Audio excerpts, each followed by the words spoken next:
The JUNGFRAU region sits in the heart of Switzerland and is considered to be one of the most remarkable places for lovers of nature.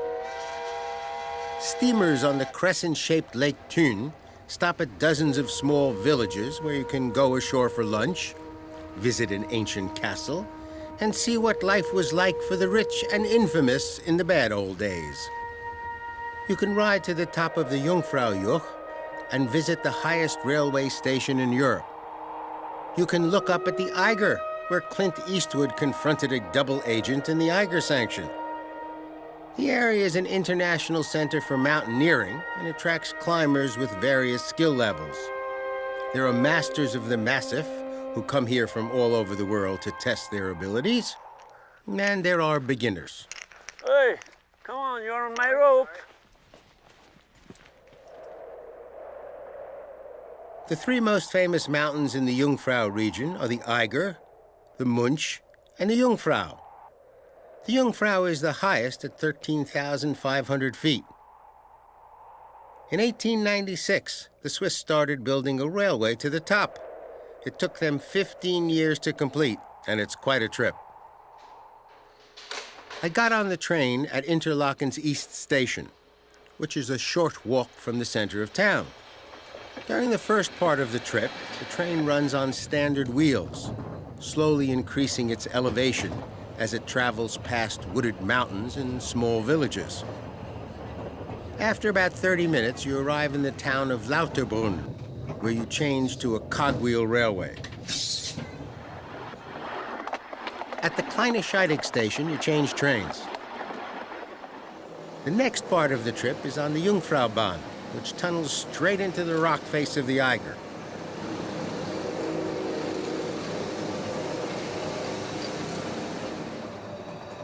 The best views are on the left side. There are two stops on the Jungfrau line. The first is the North Wall station at 9,400 feet above sea level. You get 5 minutes to view the Grindelwald Valley, the Kleine Scheidegg, and Lake Thun. Okay, time's up. The second stop is called the Sea of Ice, because very often everything you see here is covered with ice. At 10,368 feet above sea level, you begin to feel the effects of the reduced oxygen. Deeper breathing helps, and don't try rushing around. About 2 hours after getting on the train at Interlaken, you arrive at the Jungfrau terminus, where you can take a ski lesson, trek through the glacier, or ride on a dog sled. Just above the terminus is an observation deck known as the Sphinx Terrace. It has a 360-degree view of the surrounding area. On the second day of the trip, we went back to the Jungfraujoch. This time it was totally enclosed in cloud cover, which was somewhat upsetting for us, but seemed to have absolutely no effect on certain tourists. I'd love to hear how they explained their photographs when they got home. About 500 million years ago, give or take a week, Ice Age glaciers filled the valleys between these mountains. As they moved about, they carved the walls that we see here today. The smooth, rocky surface of the valley bears witness to the power of that shifting ice.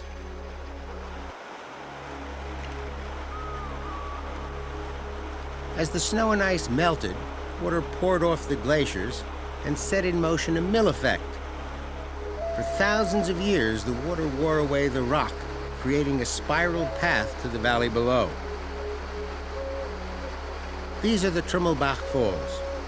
Trümmelbach means the stream that sounds like a drum, which is a perfect description of this confluence of 10 glacial waterfalls that are hidden deep inside the granite and limestone at the base of the Jungfrau.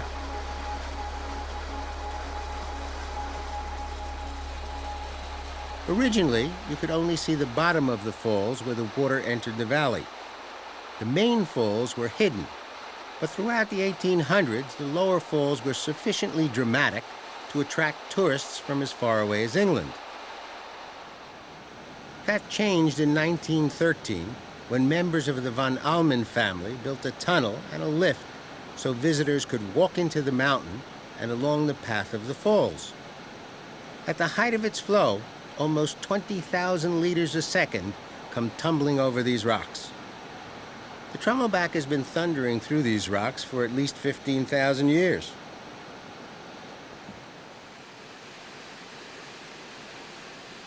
As the glaciers melted and drained into the rivers, their waters created some of the most beautiful lakes in Europe. This is Lake Thun, surrounded by green hills and snow-covered mountains. The thing to do on this lake is take a ride on one of the steamers that crisscross the waters on an hourly schedule. I took the boat from Interlaken to the town of Thun, which takes about 2 hours.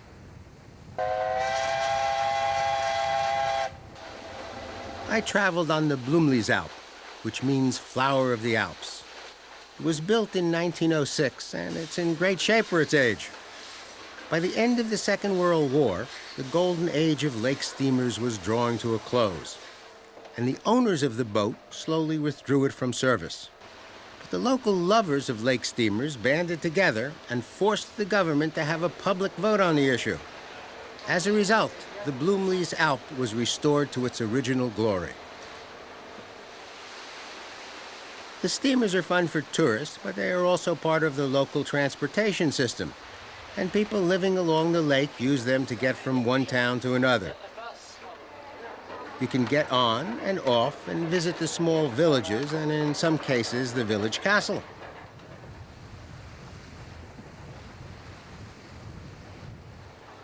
The JUNGFRAU region is dotted with old castles, and 5 of them are on the edge of the lake.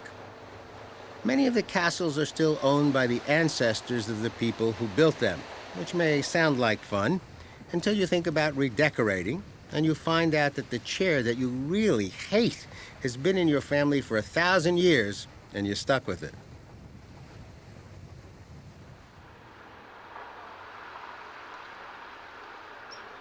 The town of Thun is the gateway to the JUNGFRAU region and was originally built on an island in the river Aar. The word Thun comes from the ancient Celtic language and means a settlement with a protective palisade. Archaeologists believe that people have been living in this area for over 4,500 years. These days, Thun is busy protecting its history and its culture. Its major tourist attraction is the Castle of Thun. The original tower was built in 1186. The castle may be Thun's major contribution to culture, but Thun's Gerber Company has made a major contribution to gastronomy. Gerber got started in 1836 as a distributor of spices and dairy products, and after a while added wine and liquor and wool. But for some strange reason, the people who were into wine and liquor and dairy products weren't interested in wool. And so they downsized and decided to concentrate on milking the dairy business. And lucky thing they did too. During the middle of the 1800s, every Swiss male, upon reaching the age of 20, spent the next 17 weeks in his initial military training, and then returned to the trenches for 2 or 3 weeks each year until the age of 45. This was serious male bonding. And during these periods of bondage, a common meal was cheese fondue. A pot is placed over a fire. Cheese is melted. Pieces of crusty bread are stuck on the tip of a long fork and dipped into the melted cheese. The guys loved these impromptu gatherings and brought home the ritual and the recipe. An interesting manifestation of this custom is that in opposition to the tradition of the time where housewives did the cooking, fondue was made by the male head of family. Looks like in Switzerland, real men melt cheese. During the early years of the 20th century, people began exporting cheese from one country to another. But since there was no refrigerated transportation, the cheese often arrived at its destination in, shall we say, a state of over-maturity. Walter Gerber and his partner Fritz Stettler found this unacceptable and spent 6 years trying to create a cheese that would keep longer. Today, Gerber makes dozens of different cheese products, including a ready-to-heat and eat fondue. Giant rounds of Emmental and Gruyere cheese sit in an aging room, and like so many things, including present company, they get better as they age.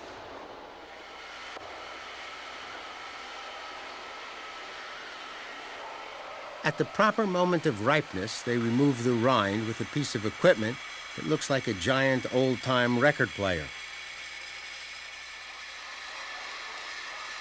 Then the cheese is cut and grated and moved into tanks where it's blended with wine, spices, and flour.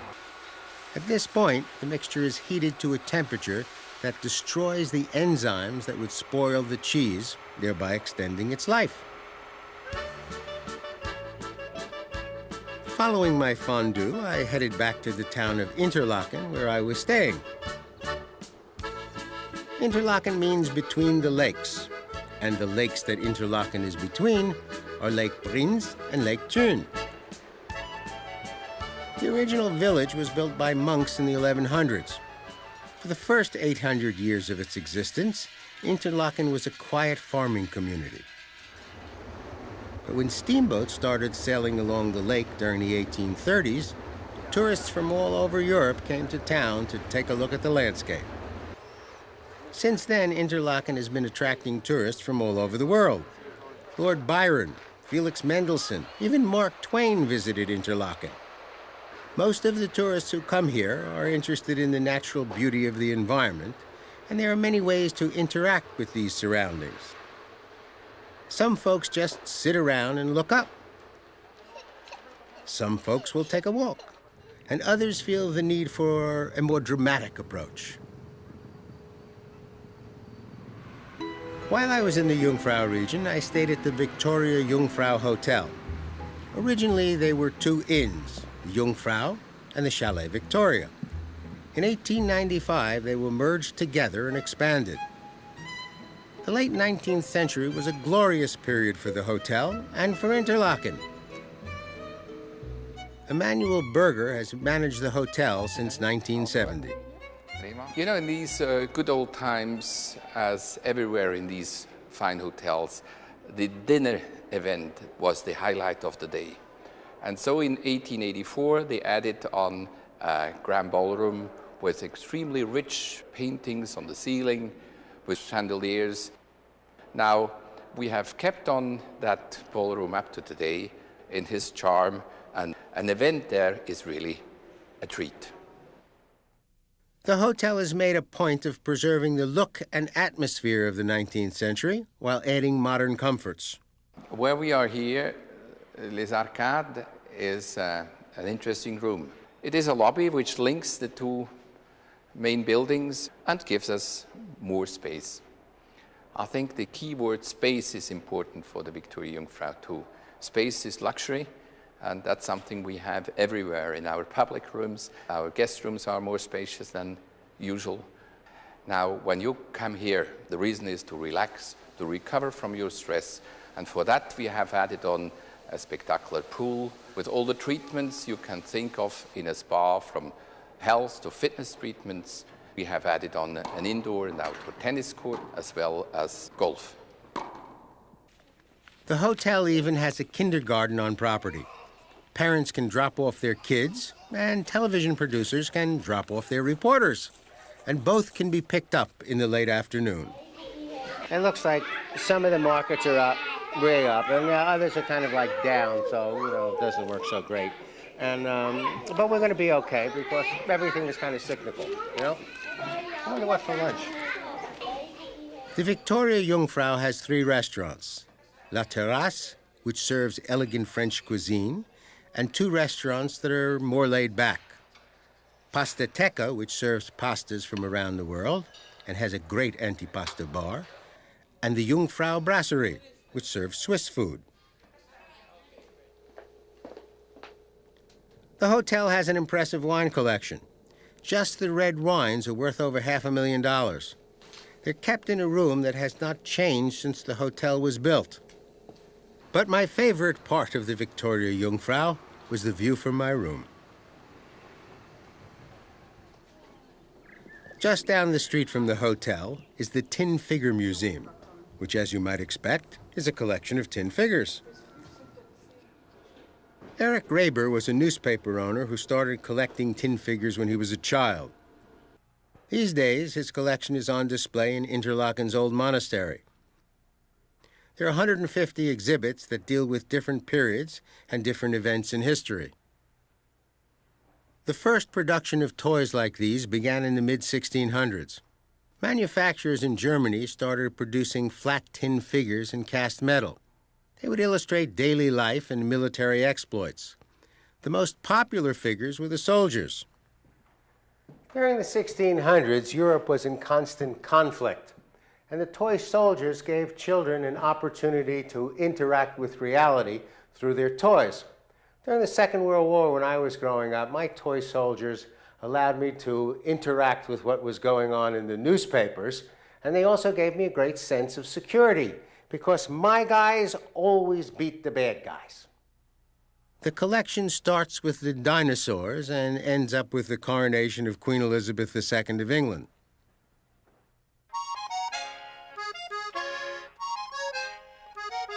As I was walking around Interlaken, getting a feel for the city, I heard the sounds of an accordion coming out of a small shop.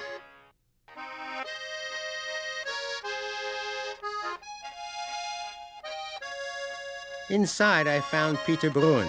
For 30 years, Mr. Bruin was a school teacher who turned to accordion making after his retirement. The accordion was developed in the 1820s and is actually a patented instrument. It's portable, it's hand-operated, and it uses a piano-style keyboard and buttons for its bass range. You pull the air in and push the music out. To build an accordion, you need the skills of a carpenter, a bookbinder, a mechanic, and a musical tuner. And it doesn't hurt to have the patience of a saint.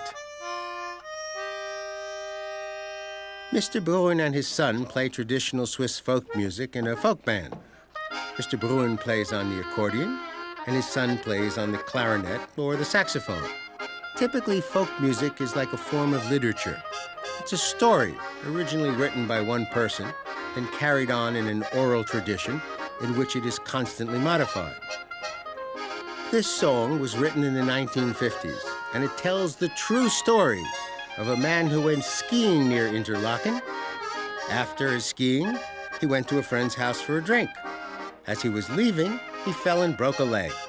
And as his leg was sitting in its cast, he wrote this song to commemorate the event. Today, it is actually one of the most popular folk songs in Switzerland. So what's to eat in the JUNGFRAU region? Probably the one thing you wouldn't want to miss is the fresh perch or whitefish from Lake Thun. They come either deep-fried in oil or pan-fried in butter. And there's always a side of tartar sauce and some boiled potatoes. I recommend the restaurant Hecht in a village called Falensee. Good food and great views to dine by.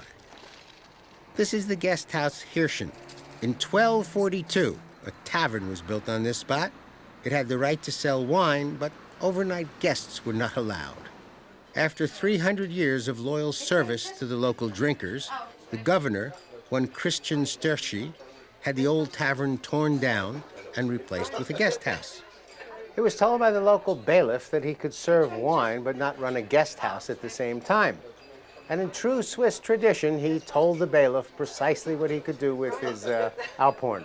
Same thing that William Tell had told him when the bailiff tried to tax him unfairly. And Sturkey, like Tell, triumphed over oppressive government regulation.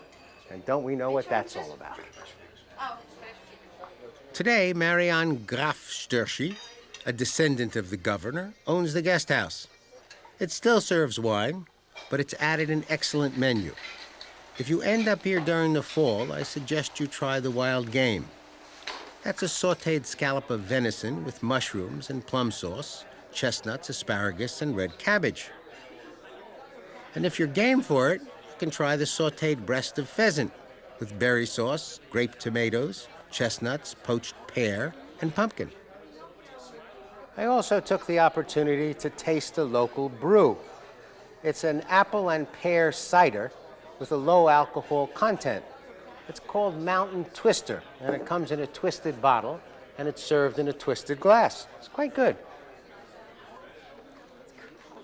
Each summer in Interlaken, 250 people who consider themselves amateur actors come together to perform the story of William Tell, which is undoubtedly the centerpiece of Swiss legend. The story deals with William Tell, who in 1307 rose up against an oppressive government that was only interested in making its members wealthy and cared nothing for the needs of its people. Once again, taxation without representation. Tell was arrested by the local bailiff and forced to shoot an apple off his son's head, after which he shot the bailiff. The story became popular throughout the world when it was turned into a play in the early 1800s by Friedrich von Schiller. In Interlaken, it's performed at a huge amphitheater. The stage is actually a recreation of a 13th century village. And even though it's performed in German, it's easy to follow. Lots of action. Galloping horses. Stampeding cows. Flaming bonfires. And the never-to-be-forgotten apple-shooting scene.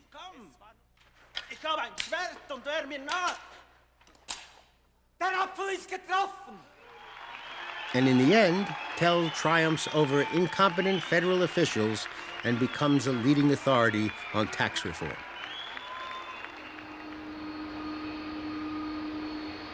Having tested Swiss International Airlines on the way into Switzerland, I thought it was only fair to see what they had to offer on the way out. First of all, there are a number of options for checking in and dealing with your luggage. You can start your trip in any one of 125 Swiss cities. Just check your bags at the railroad station or the post bus station. The service is called Fly Rail Baggage, and it's provided in conjunction with the Swiss travel system. They'll get your bags to the airport and onto your flight, and you can take the train or the bus hands-free. This service also works well when you are coming to Switzerland. You check your baggage at the airport, and Swiss will deliver it to the nearest station to where you're staying. If you're traveling first class out of Zurich, they have a first-class island at curbside. Hello. You hand over your luggage, Yes, please. give your car keys to the Yes, attendant sir. who parks it for you, Good walk morning. into the check-in room, sit down, and get checked in. And just in case you find flying stressful, they give you a glass of champagne or a bar of chocolate, or both. Oh, thank you very much. If you're traveling with one piece of luggage to check, you can check in using an automated machine. They're located in the corridors between the train station, the parking lot, and the airport. Slip in your credit card, the one you used to pay for your ticket. The machine can read the magnetic back, and out pops your luggage tag and your boarding pass. Put the baggage tag on your luggage and hand it over to the Swiss representative. You checked in. If you're traveling with children, there's a separate check-in counter for families. There's also a supervised playroom and a frequent flyer program for children 2 years old and up. Sometimes I travel with my grandson, Max, and he likes to leave me here while he goes to duty-free. They also have an excellent first-class lounge. The part I like the best is the relaxation room. Go in and stretch out on these comfortable lounge chairs. Close your eyes, and in the privacy of your own little room, think about whatever you want to think about. It's like going into therapy without having someone ask you annoying personal questions. The first-class seat is pretty amazing. There's one position for takeoff and landing, one for lounging, reading, and watching movies. A third position is reached by pushing the dining icon. Your seat turns into a table for two. Push the bed icon and your seat stretches out into a bed. You're given a down pillow and a sleeping bag. Could you leave a little light on? Of course. Can I have a glass of water? Of course, Mr. Wolf. Can I have a chocolate? Of course. Well, that's what it's like to visit Switzerland. I hope you've enjoyed it, and I hope you will join us next time on Travels and Traditions. I'm Burt Wolf. Could you read me a story? Once upon a time, there was a beautiful princess who lived in a castle that was high up in the Swiss Alps. And every day, she put on her Manolo shoes. Manolos. I like this story already. You can watch this program and link to hundreds of other Burt Wolf programs free at burtwolf.com. There's information on how to tour the same places, plus Burt's slightly irreverent take on history and culture. It's all at burtwolf.com. And see what life was like for the rich and infamous in the bad old days. You can ride to the top of the JUNGFRAU and visit the highest railway station in Europe. You can look up at the Eiger, where Clint Eastwood confronted a double agent in the Eiger Sanction. The area is an international center for mountaineering and attracts climbers with various skill levels. There are masters of the massif who come here from all over the world to test their abilities, and there are beginners. Hey, come on, you're on my rope. The three most famous mountains in the JUNGFRAU region are the Eiger, the Munch, and the Jungfrau. The Jungfrau is the highest at 13,500 feet. In 1896, the Swiss started building a railway to the top. It took them 15 years to complete, and it's quite a trip. I got on the train at Interlaken's East Station, which is a short walk from the center of town. During the first part of the trip, the train runs on standard wheels, slowly.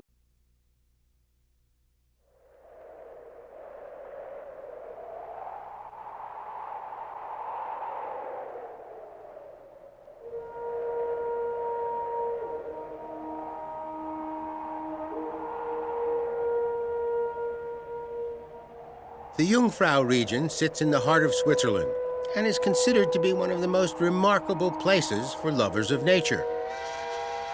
Steamers on the crescent-shaped Lake Thun stop at dozens of small villages where you can go ashore for lunch, visit an ancient castle, increasing its elevation as it travels past wooded mountains and small villages. After about 30 minutes, you arrive in the town of Lauterbrunn, where you change to a cogwheel railway. At the Kleine Scheidegg station, you change trains. The next part of the trip is on the Jungfraubahn, which tunnels straight into the rock face of the Eiger.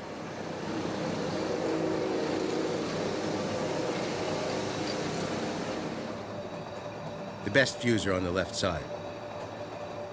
There are two stops on the Jungfrau line. The first is the North Wall station at 9,400 feet above sea level.